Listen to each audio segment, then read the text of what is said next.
શહેર કોટડામાં જ્વેલર્સના વેપારી પર ફાયરિંગ કરીને લૂંટનો પ્રયાસ થયો. લૂંટના કેસમાં વધુ એક આરોપીની ધરપકડ કરાઈ. ઓઢવથી રવિન્દ્રસિંહ બડે બનવારીસિંહ ગુર્જરની ધરપકડ કરવામાં આવી. આરોપી રવિન્દ્રએ 20 લાખ રૂપિયાની ખંડણી માંગી હતી. આરોપી મધ્યપ્રદેશના મુરેનાની ગેંગનો સાગરીત હોવાનું તપાસમાં સામે આવ્યું. આ કેસમાં પહેલા 2 આરોપીની ધરપકડ કરવામાં આવી હતી.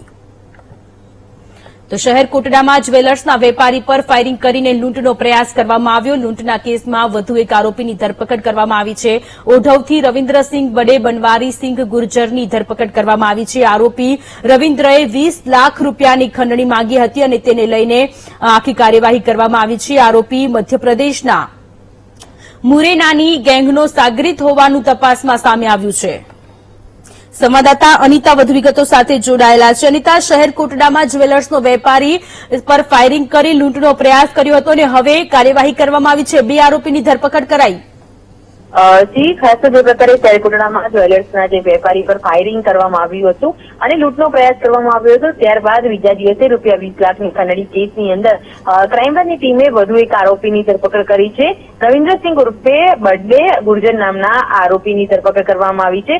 ઓઢવ વિસ્તારમાંથી આરોપી ઝડપી પાડવામાં આવ્યો છે. આરોપી દ્વારા જ 20 લાખની ખંડણી માંગવામાં આવી હોવાનું સામે આવ્યું છે અને મોરેના ગેંગનો આ મુખ્ય સૂત્રધાર હોવાનું પણ ખુલ્યું છે. અને મૂળ જે મધ્યપ્રદેશના મોરેનાનો રહેવાસી છે અને અન્ય જે આરોપીઓ જે શિવમ ઉર્ફે ગુલ્લી અને પ્રદ્યુમન તોમર સાથે મળીને તેણે આ જે જ્વેલર્સના વેપારી છે તેની પર ફાયરિંગ કર્યું હતું અને ત્યારબાદ લૂંટનો પ્રયાસ કર્યો હતો. પરંતુ લૂંટ કરવામાં નિષ્ફળતા મેળવતા બાદ તે 20 લાખની ખંડણી પણ માંગી હતી. આ કેસમાં આરોપી વોન્ટેડ હતો, જેને ક્રાઇમ બ્રાન્ચની ટીમે હાલ તો ધરપકડ કરી છે અને સમગ્ર મામલે વધુ તપાસ હાથ ધરી છે. જી અનિતા, આભાર તમામ વિગતો માટે.